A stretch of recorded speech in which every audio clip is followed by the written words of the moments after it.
Salam analar, gəlin bir anlıq səmimi olaq. Bəzən bu valideynli iş adamı o qədər yorur ki, elə deyilmi?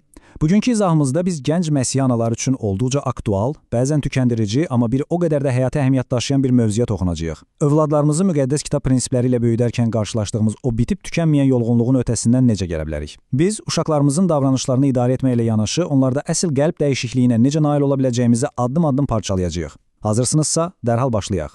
Yaxşı, gəlin biraz düşünək və dərhal əsas məsələyə keçək. Sizcə hansı daha çətindir? Qaydalar qoymaq yoxsa qəlbi dəyişdirmək?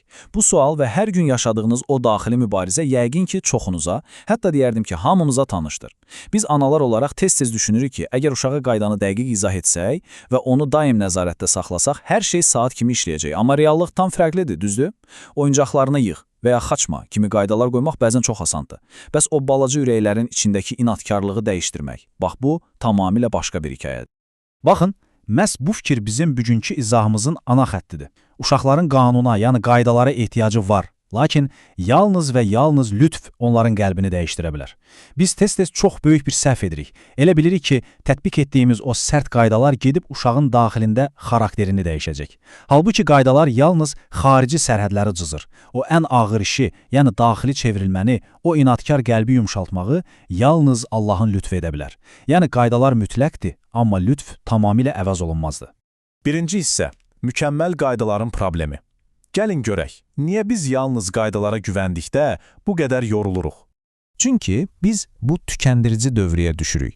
Birlikdə baxaq, qaydaları izah edirsən, sonra 100 dəfə eyni şeyi təkrar edirsən, pozulduqda cəzalandırırsan və sabah oyanıb bu ardıcıllığı yenidən qorumağa çalışırsan. Bu dövrə hər bir anaya çox tanışdır. Və bilirsin ən pisi nədir? Bütün bu maddələri yerinə yetirdikdən sonra belə dəhşətli bir hüsranla üzləşirik. Çünki uşağın davranışı bəlkə 5 dəqiqəlik düzəlir, amma içərisindəki o üsyankar qəlb eyni qalır. Bu bitməyən təkrarlar bizi sadəcə olaraq mənəvi cəhətdən sıxır və yorur.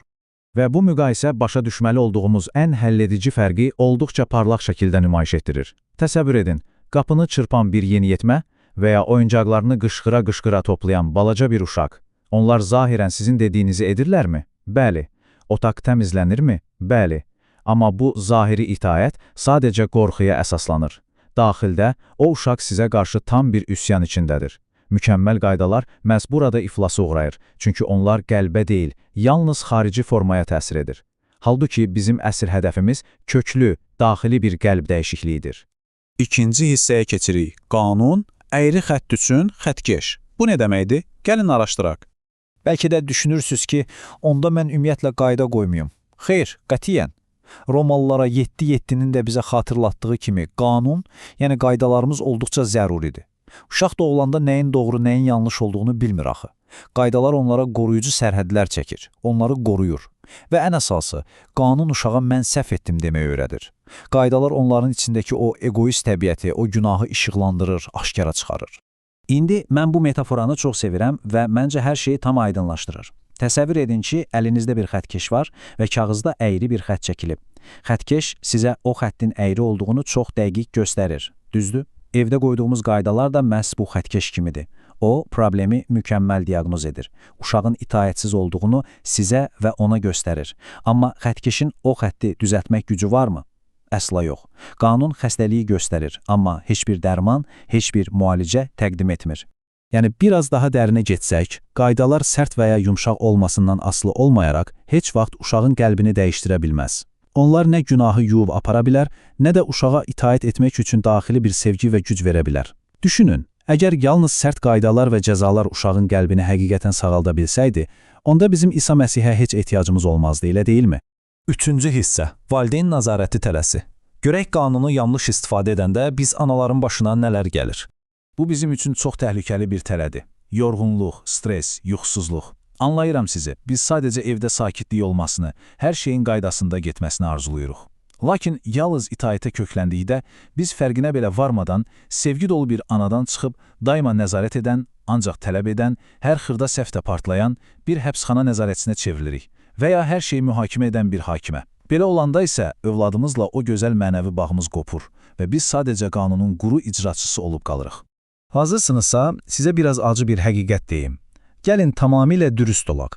Uşaq əlinə çubuqları alıb qazanları nağara kimi çalmağa başlayanda biz niyə əsəbləşirik? Çünki o Allahın hansısa böyük qanununu pozur?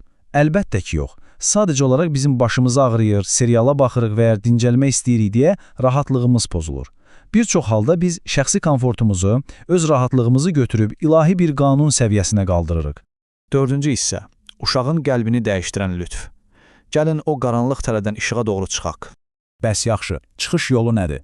Davamlı nəzarət tələsindən necə xilas olaq? Yeganə yol müjdə və lütfdür. Uşağın ən böyük problemi axı sadəcə nadinçlik etməsi deyil, onun daxilindəki günah təbiətidir. Və bu təbiəti yalnız Allahın lütfü yenə bilər. Lütf sadəcə olaraq, yaxşı, bu dəfə cəzalandırmıram demək deyil. Lütf bağışlayır, qəlbi kökündən yeniləyir və uşağa içdən gələn bir istəklə yaxşılığı sevməyi öyrədir. Əsl möcüzəni, o daxili transformasiyanı yaradan güc, bax, məhz budur. Deməli, buradakı əsas məsələ odur ki, biz analar olaraq qaydalardan qətiyyən imtina etmirik. Bizim ikili, möhtəşəm bir rolumuz var. Biz həm uşağı qoruyan sağlam qaydalar qoyuruq, həm də, və bura çox vacibdir, o qaydalar pozulduqda əsəbləşməyə əvəzinə yaranmış vəziyyətdən istifadə edərək lütf göstəririk. Uşağın diqqətini Məsihə yönəldirik.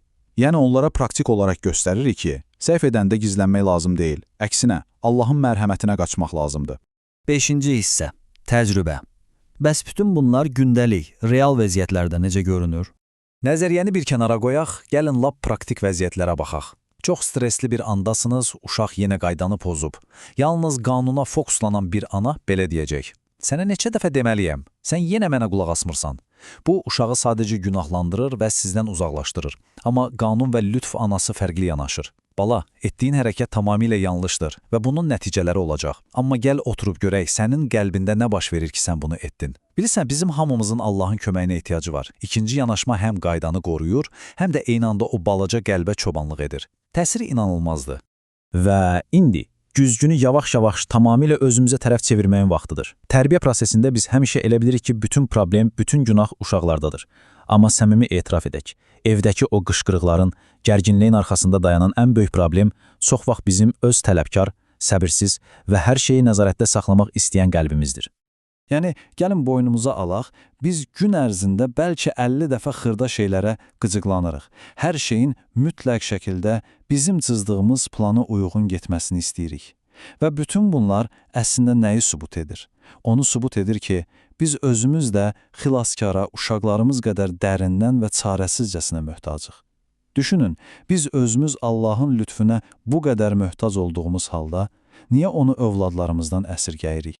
Bəs biz bu lütfü necə nümayiş etdirə bilərik? Uşaqlarımız müjdəni sadəcə qulaqları ilə eşitməməli, eyni zamanda gözləri ilə canlı olaraq görməlidirlər. Ana bilmədən əsəbləşib qışqırdıqdan sonra uşağının yanına gedib, bağışla, mən sənə qışqırmamalıydım, mənim də səhv etdiyim anlar olur və mənim də Allahın lütfüne ehtiyacım var deyirsə, inanın mənə, uşaq müjdənin nə olduğunu bax o an evində tam olaraq anlayır.